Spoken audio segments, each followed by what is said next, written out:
मरहबा collection mall, readymade कपड़ों का भरपूर खजाना, jeans pant, T shirt, cargo pant, night pant, बच्चे और बच्चियों के लिए अच्छे खूबसूरत और उम्दा ड्रेस। पता याद रखें, जमुर हाई स्कूल मेन रोड, जैतून हजीन मस्जिद के पास। बिस्मिल्लाहिर्रहमानिर्रहीम, नहमदुहु व नुसल्ली अला रसूलिहिल करीम, अम्मा बाद। हमारा ये मुल्क हिंदुस्तान दुनिया का सबसे बड़ा जमहूरी मुल्क है। इसकी आज़ादी के बाद जमीयत उलमा के अकाबिरीन और हिंदुस्तान भर के उलमा जो इस आज़ादी की जंग में शरीक थे, जब मुल्क की आज़ादी के बाद देश के लिए कानून और आइन बनाने की बात आई तो उस वक्त हुकूमत वक्त ने एक कमेटी तश्कील दी थी जिसमें मुल्क भर के नुमाइंदों को शरीक किया गया था। जमीयत उलमा की तरफ से भी हमारे कई अकाबिरीन उस कमेटी में शामिल थे, जिस कमेटी के सदर डॉक्टर भीमराव बाबा साहब अम्बेडकर थे। उन्होंने एक संविधान दिया जो सेकुलरिज़म पर मुश्तमिल है। मुल्क में इलेक्शन होते रहे। अभी 20 मई 2024 बरोज़ पीर का इलेक्शन था। धुलिया मालेगांव लोकसभा इलेक्शन में जमीयत उलमा और शहर भर की तमाम दीनी, मजहबी और सियासी तंजीमें इसमें शरीक रहीं। मालेगांव के लोगों ने उलमा की आवाज़ पर और ख़ास तौर पर जमीयत उलमा के पैगाम को कबूल करते हुए एक रिकॉर्ड तोड़ वोटिंग की और 2 लाख से ज़ायद वोटें आज धुलिया मालेगांव में 6 विधानसभा कॉन्स्टिटेंसी है, उसमें एक मालेगांव भी है, मालेगांव सेंट्रल। यहाँ के लोगों ने वोट दी है। मुझे बताना ये है कि इस इलेक्शन में सब की चाहत और मंशा ये थी कि वोट दिया जाए, इसलिए कि उनके सर के ऊपर CAA के नफाज के बाद NRC की लटकती हुई तलवार है और वोट देना एक हिंदुस्तानी शहरी होने का सबूत है। इसलिए मालेगांव के मुसलमान ख़ास तौर पर ये चाहते थे कि वो वोट दें। लेकिन सबसे बड़ी दिक्कत जो सामने आई, करीबन हर यादी के अंदर 100, 150, 200 लोगों के नाम गायब थे।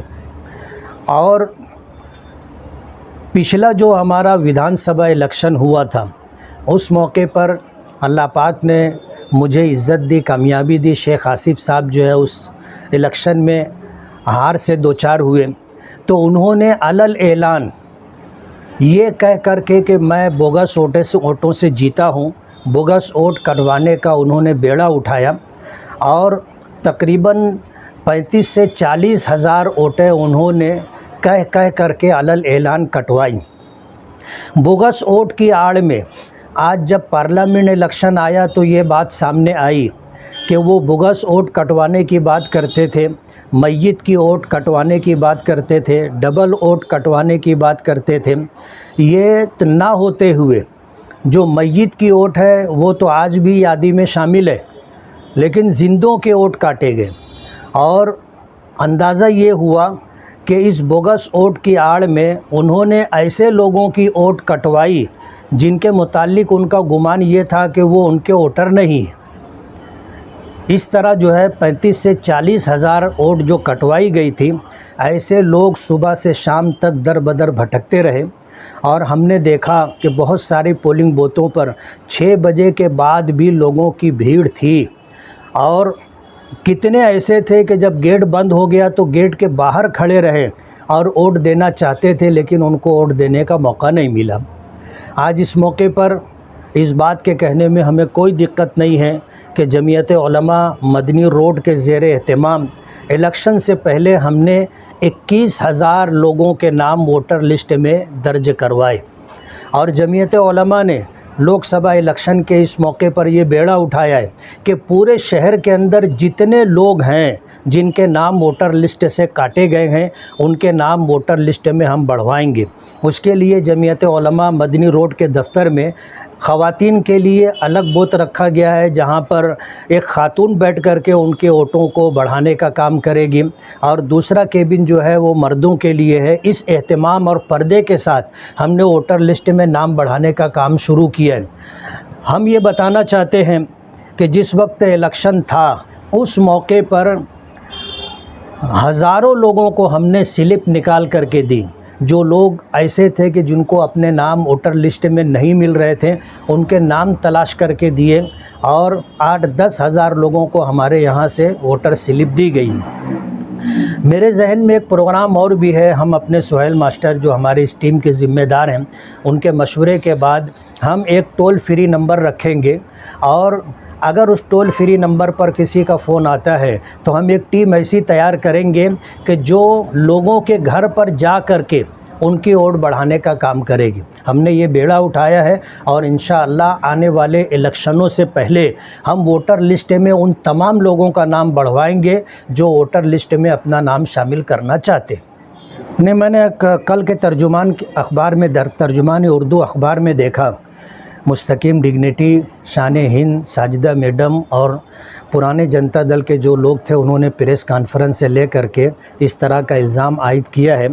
वो तो कहते हैं कि सच छुपता नहीं है और झूठ लाख छुपाने की कोशिश की जाए वो भी छुपता नहीं। सच उनकी ज़ुबान से निकल गया कि जिस वक्त शेख आसिफ साहब लोगों की वोट कटवाने का काम कर रहे थे, तो उस वक्त मुस्तकीम डिग्निटी ने प्रेस कॉन्फ्रेंस में ये बात कही कि मैं मुफ्ती साहब को अपने साथ ले कर के गया था और प्रांत ऑफिस में जा कर के हमने बात की थी। आज 4-4.5 साल के बाद वो ये कहते हैं कि मुफ्ती साहब ने कोई काम नहीं किया और वो मुझको ले कर के गए थे। अगर वो मुझको ले कर के गए तो मैं उनसे पूछना चाहूँगा कि मेरे जाके आने के बाद वो कितनी मरतबा शेख आसिफ को इस बोगस वोट के कटवाने से या सही वोट के कटवाने से रोकने का काम किया। निहाली दबदबे की बात करते हैं, हमको तो ये मामले में वो ज़ीरो नज़र आते हैं कि उन्होंने किसी तरह का कोई काम नहीं दिया। अगर वो मुझे अपने साथ ले जाने की बात करते हैं, जबकि मेरे साथ वो गए थे, दोनों जुमलों में फ़र्क है। वो मेरे साथ गए थे, अगर वो मुझको अपने साथ ले कर के गए थे तो जितने दिनों हमारे साथ थे उन दिनों में वो कितनी मरतबा गए, और जब उन्होंने हमसे नाता तोड़ दिया उसके बाद कितनी मरतबा गए। हम तो 2 साल से वोट बढ़ाने का काम कर रहे हैं, उन्होंने कब वोट बढ़वाई है वो इस बात का सबूत दें, या वोट कटवाने से उन्होंने क्या काम किया है वो इस बात का सबूत दें। बिला वजह किसी के ऊपर इल्ज़ाम लगाना आसान है, लेकिन अपनी कारकर्दगी पेश करना बहुत मुश्किल है। एक मरतबा भी वो बज़ाते ख़ुद इस सिलसिले में प्रांत ऑफिस में जाकर प्रांत साहब से या ज़िम्मेदारान से मुलाकात नहीं की।